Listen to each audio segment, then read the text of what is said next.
vous êtes-vous déjà trouvé dans cette situation? Celle où lors d'un déplacement d'affaires ou de voyage, votre GPS ou votre carte vous a conduit dans une mauvaise direction. Vous êtes perdu, mais vous apercevez au loin une bâtisse. Elle est imposante, ancienne. Alors, tout naturellement, vous vous approchez avec espoir d'y trouver une personne qui sera dans la capacité de vous renseigner sur le chemin à prendre. Cela a peut-être été une déception lorsque vous avez compris, en vue de l'état des murs et des fenêtres, que le lieu était abandonné. Pourtant, vous êtes curieusement attiré par cette dernière. Pas de panneau signalant une propriété privée, aucune clôture, aucun gardien. Et alors, vous vous sentez soudainement pris par un sentiment aventureux. Vous commencez timidement par en faire le tour, évitant les pierres et la végétation dense qui ralentit votre progression. Vous ne quittez jamais des yeux cette immense architecture. Elle semble s'étendre encore et encore. Et vous avez une drôle de sensation, comme si vous étiez observé. Ça picote sur votre nuque, et vous regardez chaque fenêtre, vous attendant à apercevoir quelqu'un. Cette sensation vous la chassez. Vous vous dites « Bah, c'est mon imagination qui me joue des tours, ressaisis-toi ». Vous poursuivez votre promenade. Votre téléphone ouvert sur la caméra pour immortaliser votre découverte. Par endroits, les immenses blocs de pierre sont gravés par des ornements compliqués où l'érosion naturelle a malheureusement fait son œuvre. Vous essayez d'identifier les différents matériaux qui ont permis cette construction. Du mortier peut-être, ou encore une pierre calcaire. Un peu plus loin, vous remarquez une tourelle parcourue de lierre et de mousse. Il y a une grande fissure où vous distinguez ce qui ressemble à un escalier. Pris de curiosité, vous cherchez une entrée pour voir cela d'un peu plus près. Il y a une porte. Elle est en très mauvais état, légèrement entrebâillée. Vous pénétrez difficilement à l'intérieur de ce qui fut jadis une magnifique demeure victorienne. Oh, à première vue, l'entrée qui s'offre à vous, c'est un bazar de vieilles caisses, de chaises cassées et de vieux morceaux de tissu difformes en train de pourrir entre de la mousse et des substances douteuses que vous préfériez ne pas identifier. Pourtant, ça ne vous arrête pas. Vous avancez vers le premier couloir qui vous mène vers un grand salon.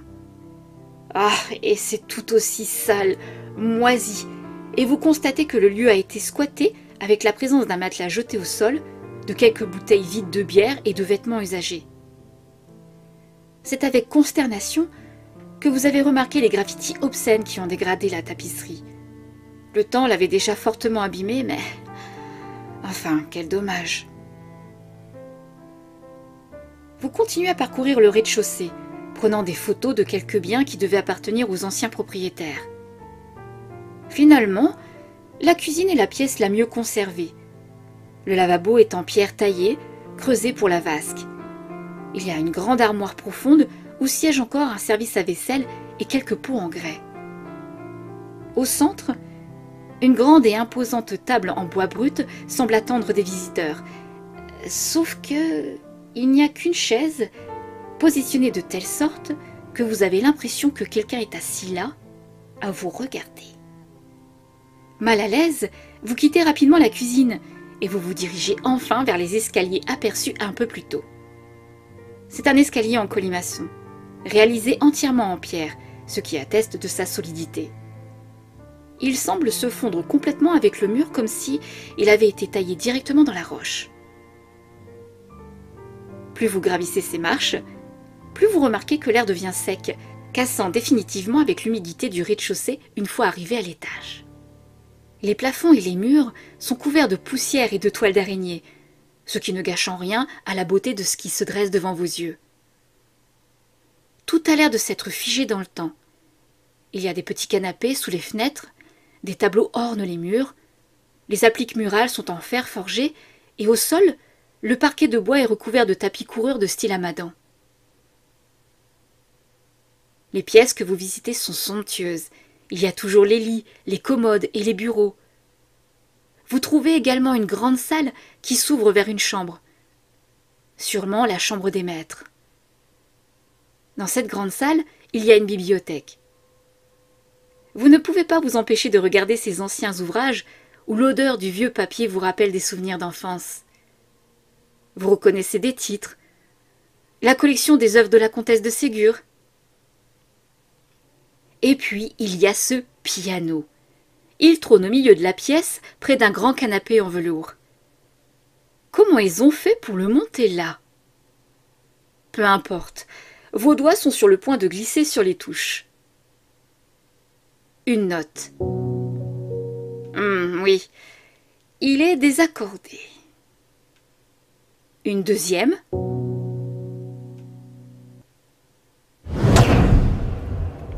Ce bruit violent vous fait sursauter. Votre cœur bat si vite et sans réfléchir, ne faisant confiance que par votre instinct primaire de survie, vous courez. Vous descendez les escaliers aussi vite que vous le pouvez. Malgré la rapidité que vous mettez à vous enfuir, vous sentez que l'air autour de vous a changé. Vous avez froid, vous avez l'impression que quelqu'un est juste derrière vous, prêt à vous attraper. Vous apercevez la porte d'entrée. Elle est toujours entrebâillée, mais vous avez l'impression qu'elle est en train de se refermer. Vous allez encore plus vite, ignorant les chocs à vos bras pour vous faufiler à travers elle. C'est avec soulagement que vous êtes enfin à l'extérieur, près de votre voiture. Vous cherchez vos clés, regardant en arrière pour vous assurer qu'il n'y a personne. Et vous reprenez votre souffle. Il n'y a personne. Les oiseaux chantent, le bruit du vent dans les arbres les accompagnant, et tout semble si calme. Votre rationalité reprend lentement le dessus. Il y a dû y avoir un courant d'air. C'est ce que vous vous dites. Et puis, vous vous souvenez que le rez-de-chaussée semble être le lieu d'habitation d'un SDF. Ou pire, alors vous remontez dans votre voiture et vous quittez rapidement les lieux. Car comme dirait Raffut, l'homme est un loup pour l'homme, et il vaut mieux se méfier de ses congénères plutôt que de monstres et de créatures imaginaires. Quelques semaines passent avant qu'au cours d'une discussion entre amis, vous racontiez cette aventure. Vous vous souvenez que vous aviez pris des photos et des vidéos. Alors, naturellement, vous leur montrez. Et là, l'un d'entre eux remarque quelque chose. C'est un cliché que vous avez pris dans la grande salle près de la chambre des maîtres. Il y a une silhouette, sombre, qui semble vous observer. Toutefois, il y a quelque chose qui cloche sur cette photo. La silhouette semble incomplète. Peut-être avez-vous vécu un phénomène paranormal. Qui sait? Bonjour à tous, j'espère que vous allez bien. Comme vous l'avez compris, on va parler de fantômes, de lieux hantés, de hantises. Et pour ce faire, on va utiliser le livre de Véronique Geoffroy, Véronique de Fougeray, « Les murs ont-ils une mémoire ?» Témoignage extraordinaire. Alors la petite intro que vous allez écouter, c'est inventé. Ce n'est pas une anecdote, contrairement à ce qu'il y a dans ce livre. Voilà, c'est une mise en situation. Donc si, dès le départ, vous vous êtes reconnu, ou vous avez la sensation d'avoir déjà vécu ce phénomène, eh ben, n'hésitez pas à le partager dans les commentaires, parce que vos histoires de fantômes m'intéressent. Vous imaginez même pas à quel point vous pourriez me régaler avec vos histoires. Enfin, pour parler de ce livre, je vais vous lire le résumé, mais avant, je vais vous dire qui est Véronique Geoffroy. Parce que c'est important, c'est quand même l'écrivain du livre, et pas que. Véronique Geoffroy est docteure en histoire et passionnée de vieilles pierres. Oh là, oui. En 2009, elle devient avec son mari, le baron, la propriétaire du château de Fougeray, un véritable temple chargé de la mémoire des événements heureux et tragiques, l'histoire d'Alice est tragique par exemple, qui s'y sont déroulés. Aujourd'hui encore, d'étranges phénomènes paranormaux se manifestent à travers les invisibles, capables de nous conseiller mais aussi de nous mettre en garde.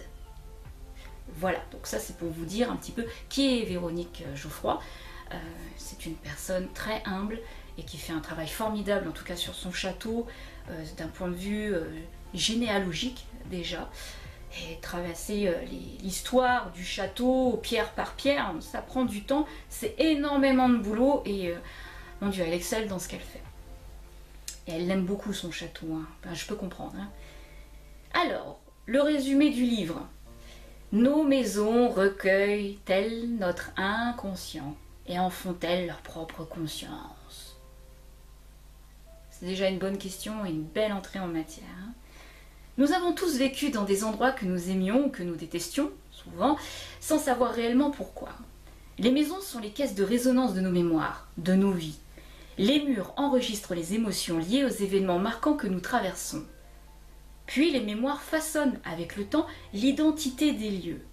Les murs deviennent protecteurs ou dangereux, amicaux ou assassins, et nous, les vivants, nous sommes continuellement en interaction avec le passé des maisons, les murs et les morts. Dans cet ouvrage fascinant, Véronique Geoffroy nous livre les fruits d'une minutieuse enquête réalisée dans différents lieux, des maisons joyeuses, des maisons de malheur, des endroits qui se veulent réparateurs, ou partout, les murs ont des choses à dire. Au fil des pages, vous découvrirez leur histoire, ponctuée de réflexions et de témoignages, révélant à quel point ils sont une extension de notre peau. Les murs sont ce que nous sommes. Ça, c'est le résumé du livre.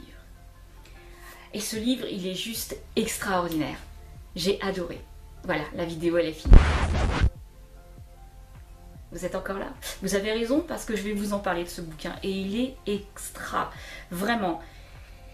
Toutes les petites anecdotes, les petits témoignages qui sont abordés dans ce livre sont toujours en corrélation avec une plausible explication de pourquoi les murs ont enregistré cette mémoire.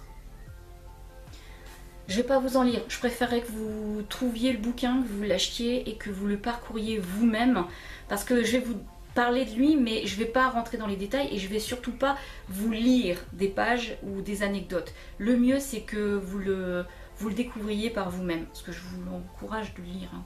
Parce que si vous êtes passionné de fantômes, si vous êtes passionné par les histoires de hantises, en particulier des lieux comme les châteaux, etc., qui sont fortement chargés en général de phénomènes hantés, d'accord, de phénomènes inexpliqués.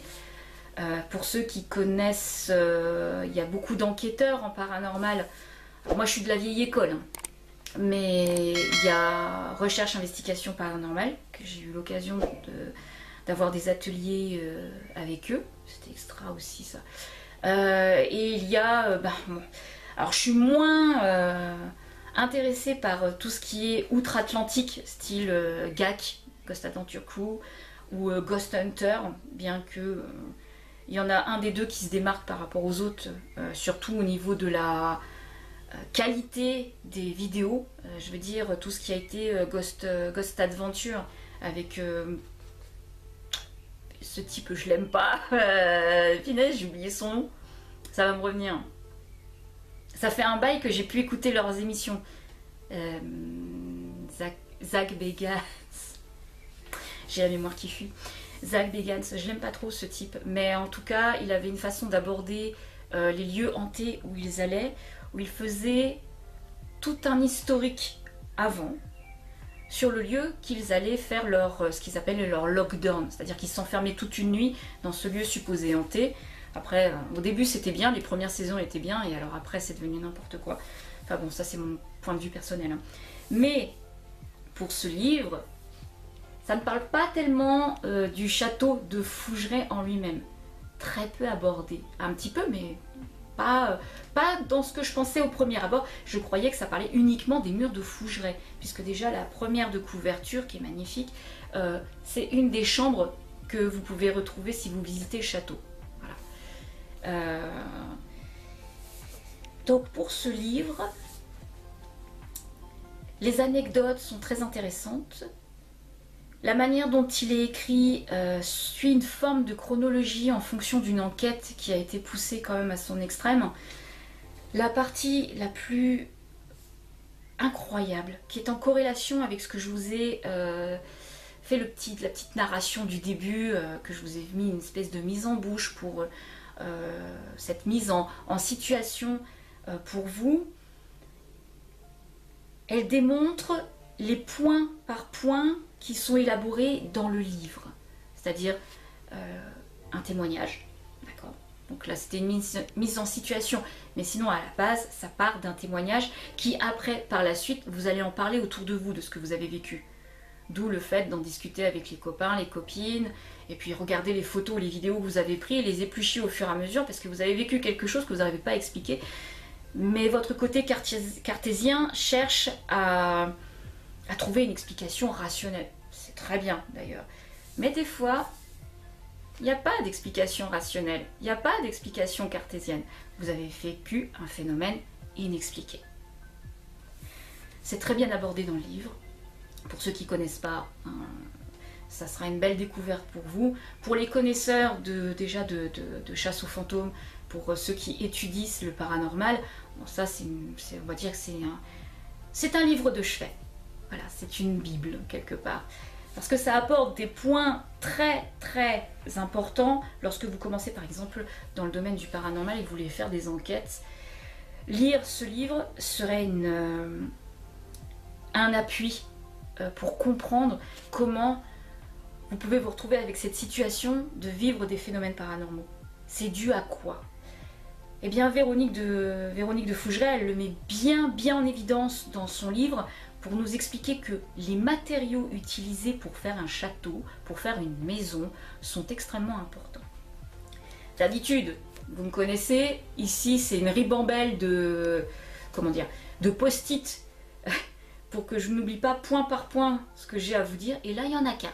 Voilà, j'en ai mis qu'un. Comme ça, je ne vous embête pas trop longtemps. Mais le chapitre 7, c'est mon chapitre favori.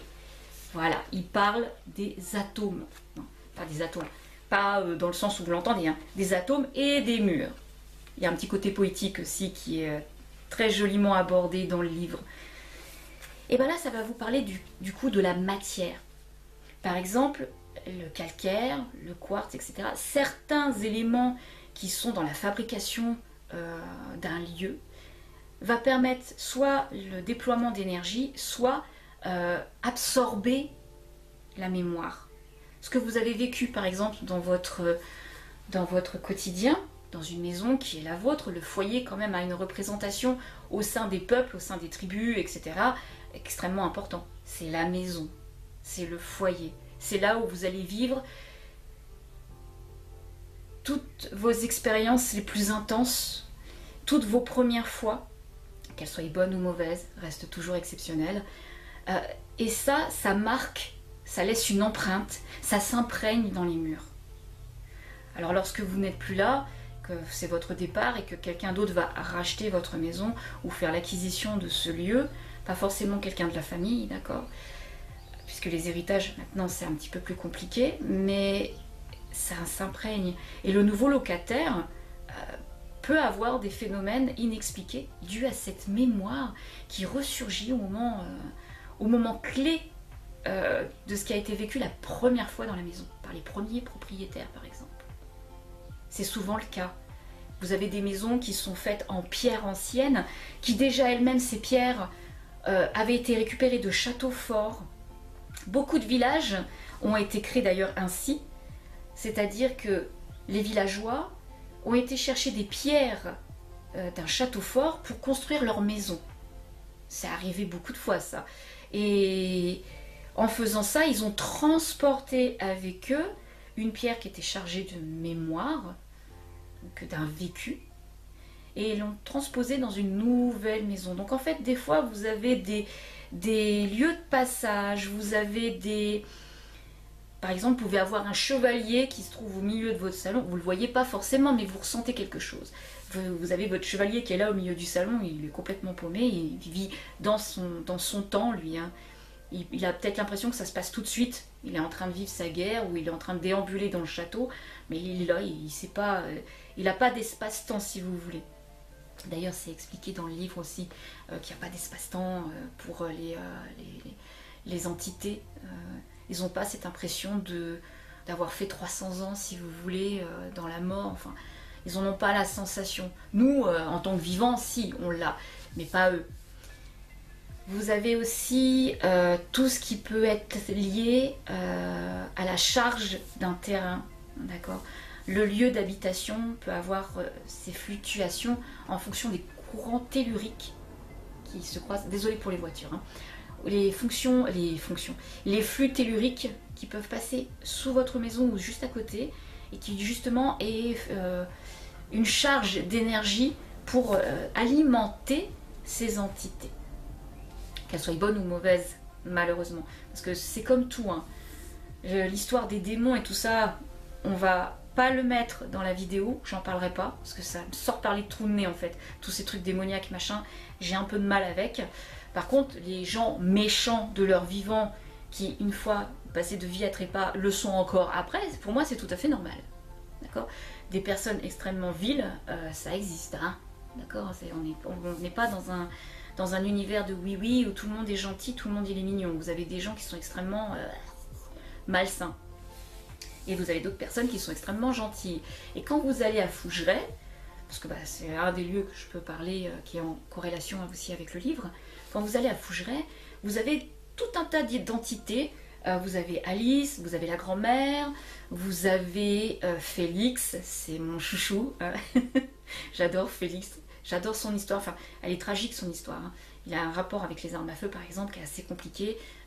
Suspicion d'avoir été abattu par des membres de sa famille. Donc c'est un peu compliqué pour Félix.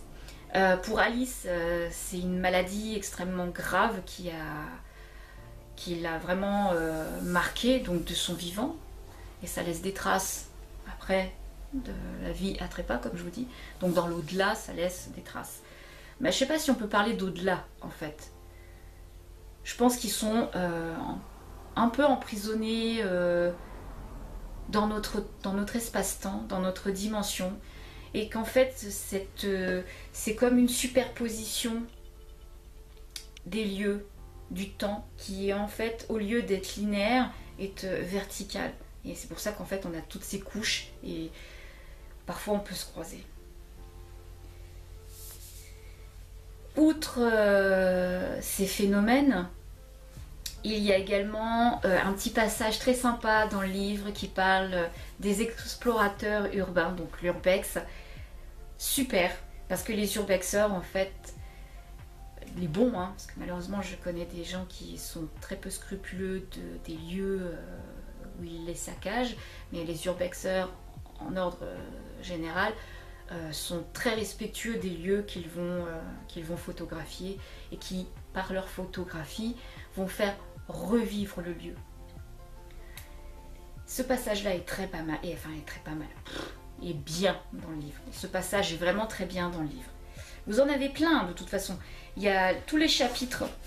La partie 1, c'est plus une explication. La partie 2, les murs et leurs vices et vertus, c'est, je pense, la partie qui vraiment est la plus impactante dans le livre.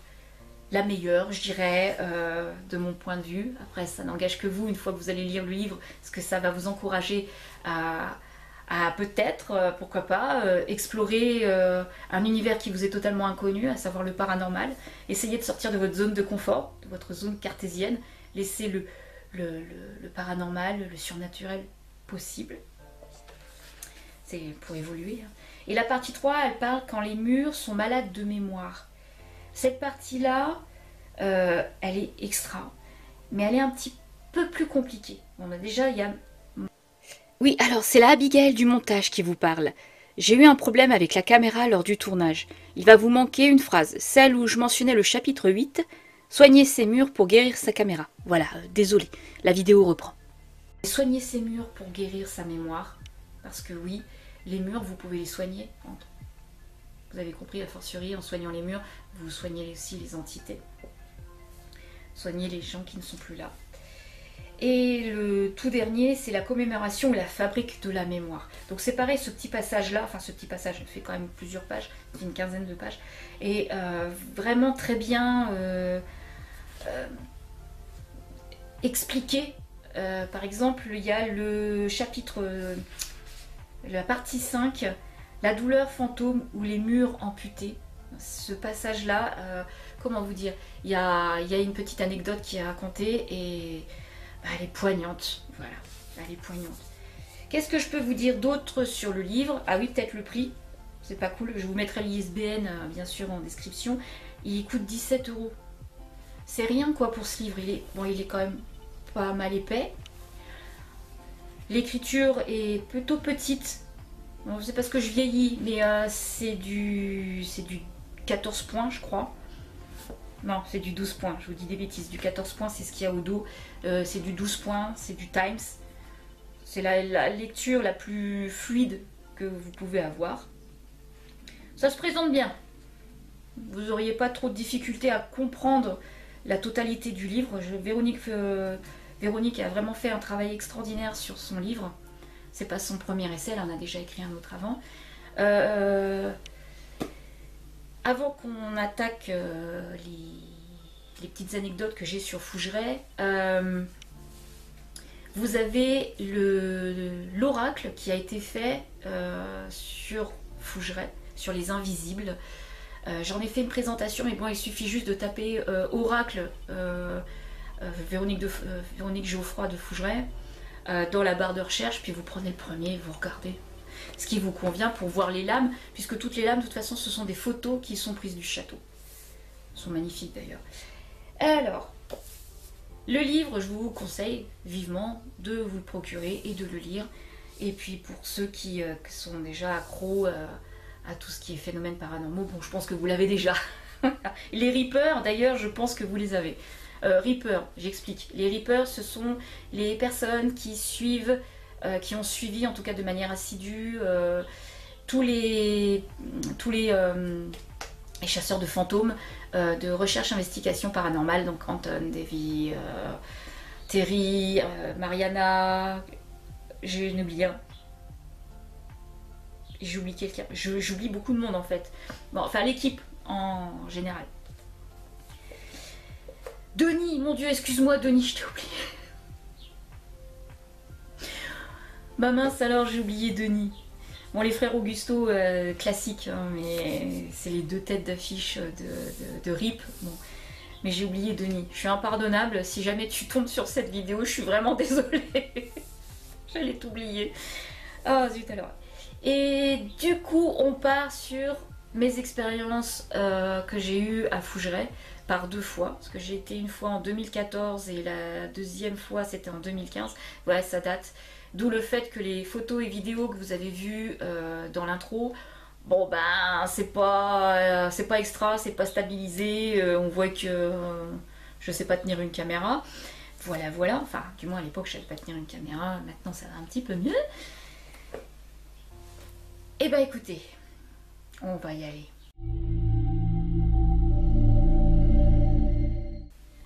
Alors, je crois que l'anecdote la plus troublante que j'ai eue avec l'équipe de RIP, c'est dans la cave. Il s'est passé quelque chose. Dans la cave, donc je vous mets des photos, vous évitez de regarder ma face, d'accord. Ça descend jusqu'à un niveau en dessous où vous pouvez pas tenir à nombreux, enfin en tout cas à l'époque, hein, parce que si ça se trouve, Véronique a fait creuser et elle a peut-être retiré des tas de terre et peut-être retrouvé des salles par en dessous, hein, je ne sais pas. Depuis 2016, j'ai plus remis les pieds à Fougeray.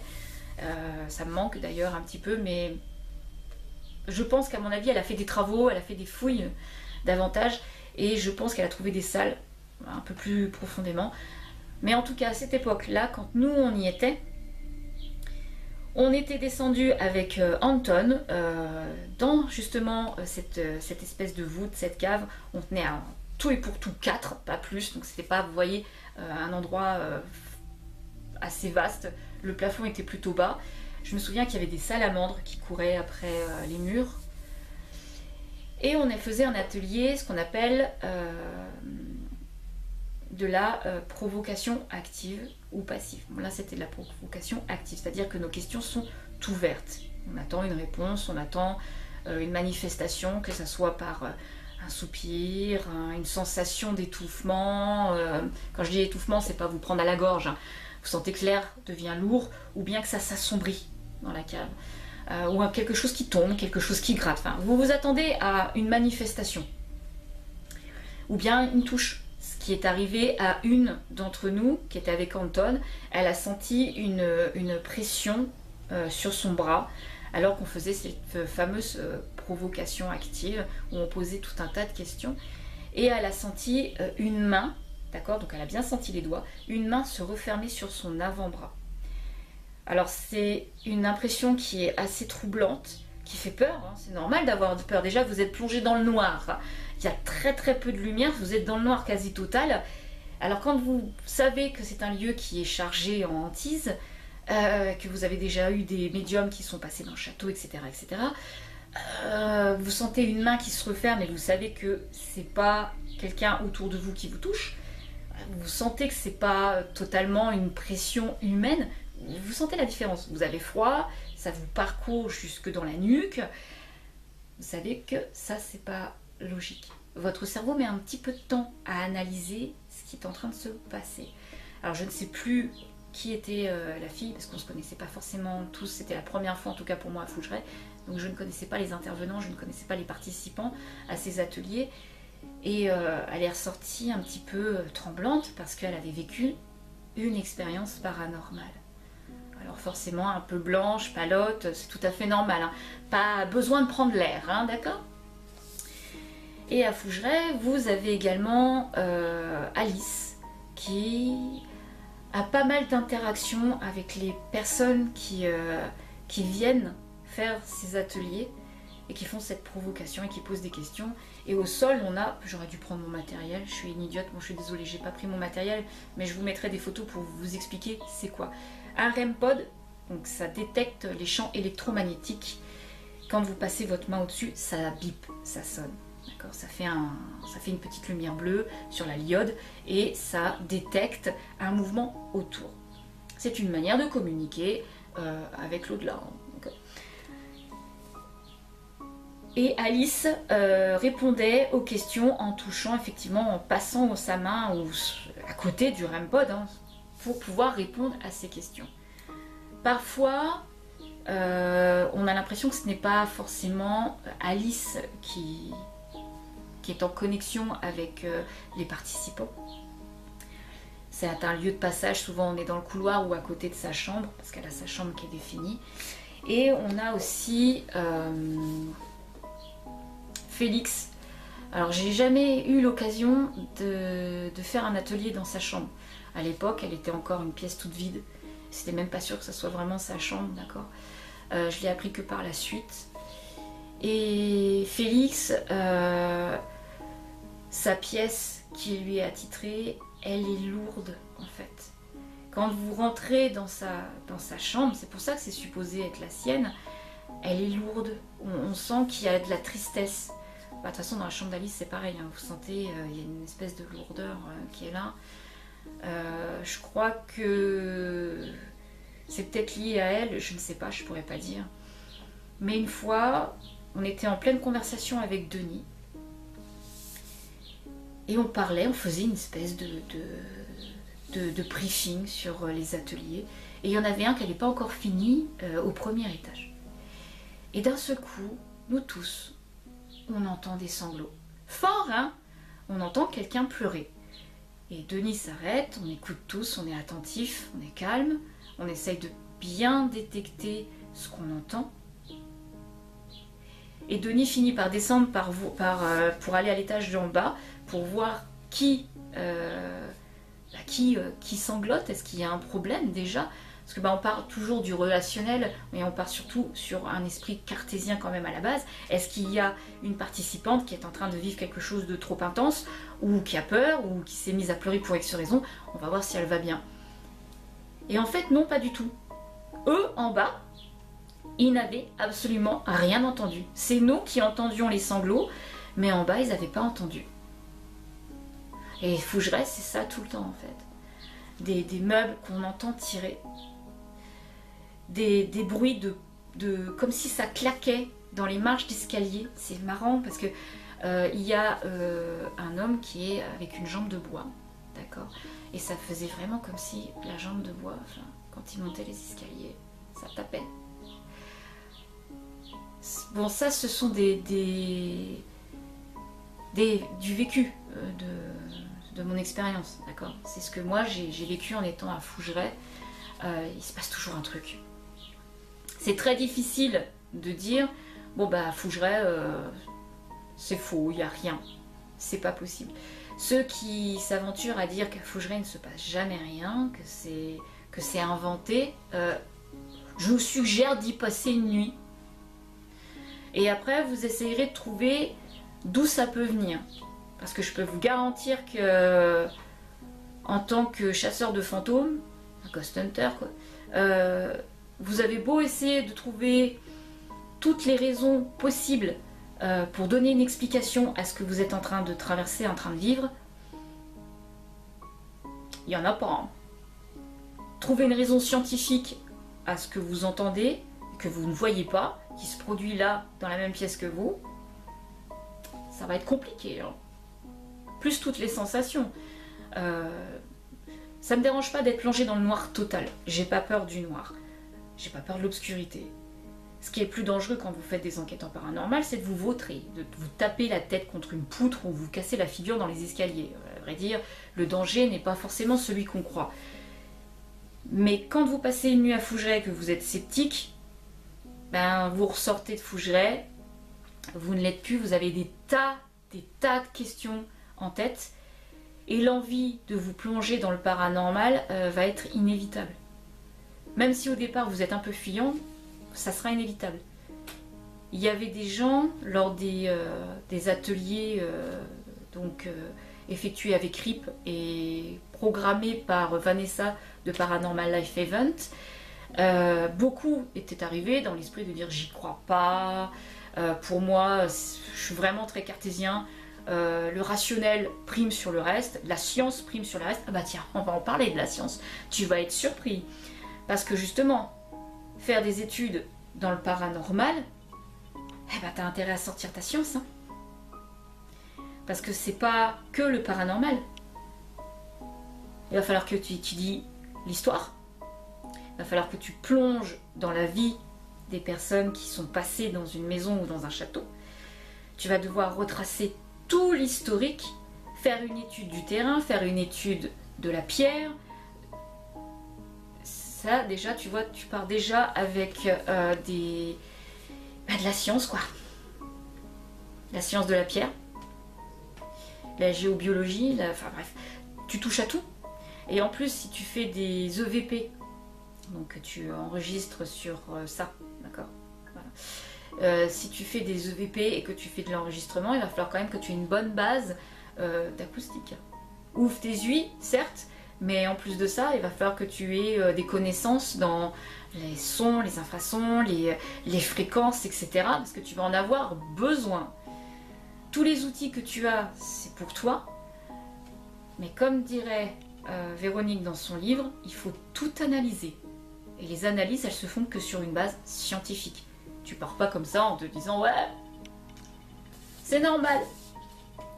Si tu n'as pas de source, si tu n'as pas fait des études au préalable pour comprendre le phénomène que tu viens de vivre, le phénomène que tu as enregistré, le phénomène que tu as filmé.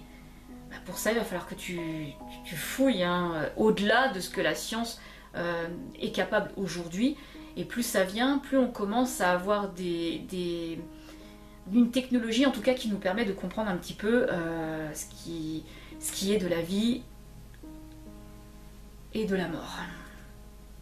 Je pense qu'à mon avis, on sera toujours en quête de savoir ce qui se passe dans la mort en fait. On n'a jamais de retour. C'est sûr que tu peux rentrer en contact avec l'au-delà, mais c'est peut-être pas aussi simple. Afterlife, c'est pas aussi simple. En tout cas, pour ce qui est des phénomènes de hantise, vous en avez sûrement tous vécu. Tous. Parce qu'à chaque fois qu'on était dans les ateliers avec les Reapers, toutes les personnes qui étaient là cherchaient des réponses. Elles cherchaient des réponses parce qu'elles avaient vécu des phénomènes paranormaux et elles avaient besoin de comprendre ce qu'elles avaient traversé. Et attention, après, qu'une fois que vous tombez dedans, pour en sortir, c'est pas possible. fois que vous avez mis le pied dedans, après c'est terminé. Si vous en sortez, c'est qu'il vous est arrivé quelque chose de vraiment très très très dur. Et c'est plutôt rare. Souvent, c'est un manque de compréhension et c'est pas une question d'avoir peur ou pas. Je tiens à préciser que si vous voulez pas rentrer dans une pièce parce que vous avez ce sentiment de peur qui vous oppresse, ne rentrez pas dans la pièce. C'est un avertissement. Cette peur peut vous permettre justement, comme je vous l'ai raconté dans la petite histoire du début, vous permet peut-être d'éviter quelque chose qui risquerait de vous perturber. Cette peur qui est en vous, au moment où vous la ressentez, c'est un instinct de survie. C'est bien de la prendre en considération. Voilà. Après, ce qui fait souvent que les gens sont sceptiques, c'est pas d'être sceptique. C'est parce que c'est de l'inconnu et l'inconnu, ils aiment pas ça et l'inconnu, ça fait peur. Voilà. Mais tout est bon à expérimenter. Bref. J'aurais tellement à vous dire sur tout ce qui peut se passer à Fougeray, mais c'est pas le seul lieu hanté qui peut exister au monde, loin de là, d'accord. Je crois que le lieu le plus hanté du monde, c'est peut-être le sanatorium Waverly Hill. La photo que je vous ai mis en fin, je crois que c'est celle qui est encore la plus énigmatique. Donc c'est pour ça que je voulais vous la partager, parce que c'est le cliché, je pense, le plus incroyable qui a été pris d'une entité quoi. Voilà. Bref, je vous encourage vivement à lire ce livre. Voilà. Je vous embrasse et je vous dis prenez soin de vous et à très bientôt pour une prochaine vidéo.